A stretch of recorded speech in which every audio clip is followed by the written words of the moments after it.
कुछ समय की बात है। भवानीपुर नामक एक गांव में रमेश नाम का एक आदमी रहता था। वो बहुत अच्छे से अपना जीवन व्यतीत कर रहा था। रोज सुबह समय पर दुकान जाता और शाम को घर आ जाता।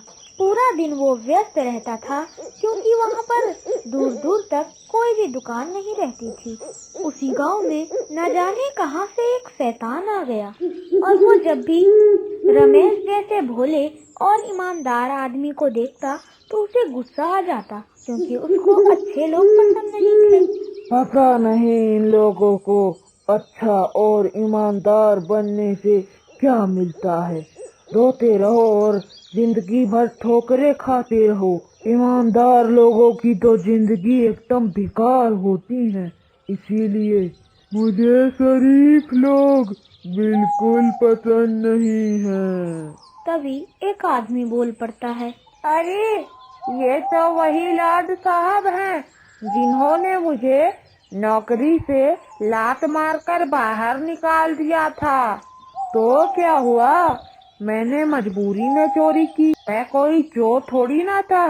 मेरे जमींदार बाप ने पैसे नहीं दिए तो मैंने कर ली चोरी जुआ खेलने के लिए।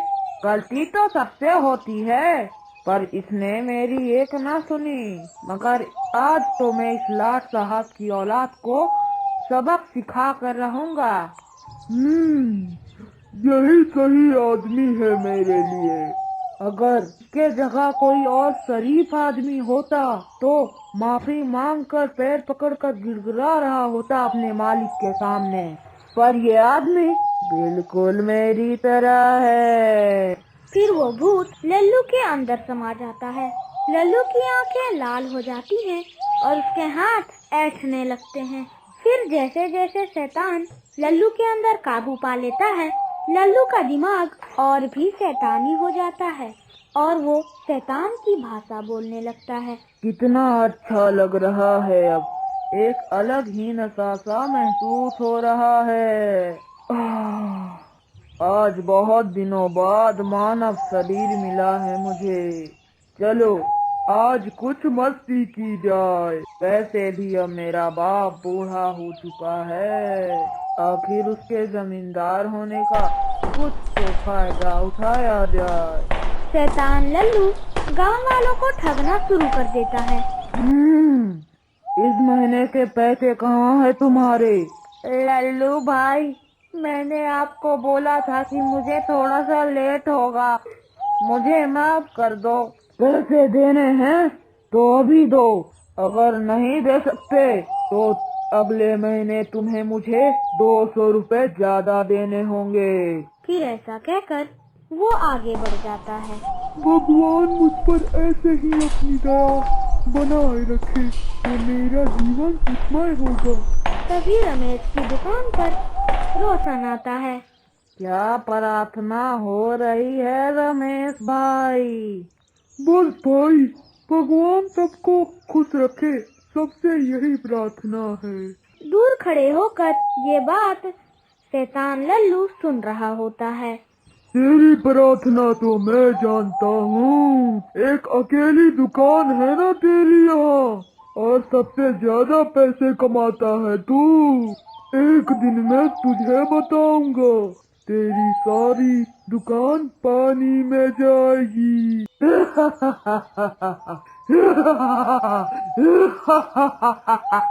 रमेश वैसे तो अकेले ही रहता था, लेकिन उसे दुकान जाने में जरा से भी देरी नहीं होती थी। वो रोज सुबह उठकर घर की सफाई करता, उसके बाद पूजा कर और खाना खाकर वो अपने घर से निकलता है। वो मंदिर की तरफ जा ही रहा होता है कि तभी एक गांव वाला भागे भागे उसकी तरफ आता है। अरे रमेश भाई, जल्दी चलो, तुम्हारे दुकान में तो आग लग गई है, सब कुछ जलकर राख हो गया। जल्दी चलो रमेश भाई, जल्दी। अरे भाई साहब, ये क्या बोल रहे हो आप? ये नहीं हो सकता, ऐसा नहीं हो सकता। उस गांव वाले के साथ रमेश भागते हुए जाने लगता है। पेड़ के पीछे छुपा लल्लू शैतान ये सब देखकर बहुत खुश हो रहा होता है। रमेश अपनी दुकान के पास पहुंचता है और जोर जोर से रोने लगता है। हाय, मैं तो लुट गया, मेरा सब कुछ बर्बाद हो गया। अब मेरा जीवन कैसे चलेगा? मैं कैसे जी पाऊंगा? और मेरी दुकान।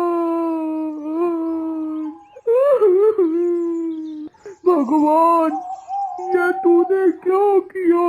मैं तो तुझे कितना पूजा करता था, याद से रोज तेरी सेवा करता था। ये सदमा रमेश बर्दाश्त नहीं कर पाता। उसे लगता है कि दुकान के बिना उसका जीवन ही बर्बाद हो गया और वो सदमे में भागता हुआ जाता है और गांव की सबसे बड़ी नदी में छलांग मार देता है, जिसकी वजह से उसकी तुरंत ही मृत्यु हो जाती है। मरने के बाद उसकी आत्मा अचानक एक रूप ले लेती है और तभी वहाँ पर उसके सामने यमराज आ जाते हैं। चलो रमेश, अब इस दुनिया से जाने का वक्त आ चुका है। तुम्हें हमारे साथ चलना होगा। चलना होगा मतलब कहाँ चलना होगा मुझे? और आप कौन हो? मैं यमराज हूँ। तुम अब मर चुके हो, इसीलिए मैं तुम्हें लेने आया हूँ। अब तुम्हें हमारे साथ चलना होगा। लेकिन जिसकी वजह से मेरी मृत्यु हुई, उसका क्या? और उसने मेरे साथ ऐसा क्यों किया? मैंने तो किसी का कुछ नहीं बिगाड़ा। इस प्रश्न का जवाब मुझे कब मिलेगा? इन प्रश्नों के जवाब अगर तुम्हें पाने हैं, मैं ये बता सकता हूँ कि तेरा सामना एक शैतान से होगा। वो शैतान जो न जीते जी अच्छा रहा और न मरने के बाद। अगर तू उस शैतान को मार देता है तो तेरे जैसे लोगों की जिंदगी उस शैतान के हाथों खराब होने से बच जाएगी और तेरे पुण्य के कर्म बढ़ जाएंगे। शैतान अपने असली रूप में यमराज और रमेश की बातें सुन रहा होता है। मुझे हराएगा ये, मुझे खत्म करेगा, मुझे खत्म करेगा तू। बस एक बार ये यहाँ रुकने के लिए हाँ कर दे, फिर इसको बताता हूँ मैं आखिर मैं हूँ कौन। मुझसे पंगा लेना तो बहुत भारी पड़ेगा इसको। लेकिन यमराज जी, मैं ये जानना चाहता हूँ कि वो शैतान बना कैसे? यमराज रमेश को कहानी सुनाने के लिए बीते दिनों में जाते हैं। जिंदगी भर तूने दूसरों के खून पसीने की मेहनत को चुराया है। फेंक दे ये पैसे, मैं तुम्हें इन पैसों को अंदर नहीं ले जाने दूंगा। फेंक दो इसे इस कचरे में। और वैसे भी अब तुम इस पैसे का क्या करोगे? तुम मर चुके हो। नहीं नहीं, मैं नहीं फेंक सकता इन पैसों को। मैंने अपनी पूरी जिंदगी भर इन पैसों को कमाने में लगा दी है, तो मैं इनको छोड़कर अंदर कैसे आऊं? अंदर से कर्मों का फल मिलता है, पैसे कोई मतलब नहीं रखते। अगर बिना पैसों के अंदर जाना है तो मैं इस दुनिया में ही ठीक हूँ, मुझे नहीं जाना अंदर। उसके बाद हमने उसे यहाँ छोड़ तो दिया, पर मरने के बाद भी उसने लोगों को परेशान करना नहीं छोड़ा। तुम देखो तुम्हें क्या करना है और किस तरह शैतान को सबक सिखाना है। उसके बाद यमराज रमेश को कुछ शक्तियाँ देते हैं और धरती पर ही छोड़कर चले जाते हैं और रमेश एक बार फिर अपनी गांव की तरफ निकल जाता है। आत्मा बनने के बाद अब रमेश सबको आर पार देख सकता था। रमेश कुछ दिनों तक गांव में घूमता रहता है और उस शैतान का पता लगाना शुरू कर देता है। एक दिन वो देखता है कि लल्लू शैतान किसी को बुरी तरह से पीट रहा है। रमेश ये समझ जाता है कि ये वही शैतान है और इसने अपना मकसद पूरा करने के लिए लल्लू पर काबू कर लिया है। बिना सोचे समझे रमेश शैतान के सामने चले जाता है और बोलता है, शैतान, तू होता कौन है सबको परेशान करने वाला? मैं वही हूँ जिसने तेरी दुकान जलाई थी और तुझे आत्महत्या करने पर मजबूर किया था।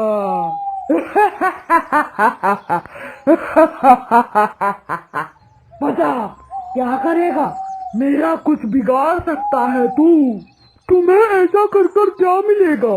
क्यों तूने मेरी जिंदगी बर्बाद की? तेरे मरते ही मैंने तेरी तिजोरी से सारे पैसे निकाल लिए थे। अब उन पैसों पर सिर्फ मेरा राज चलेगा और उसको संभाल कर मैं और ढेर सारे पैसे बनाऊंगा। चल, हो जाए दो दो हाथ, देखते हैं कौन जीतता है और कौन हारता है।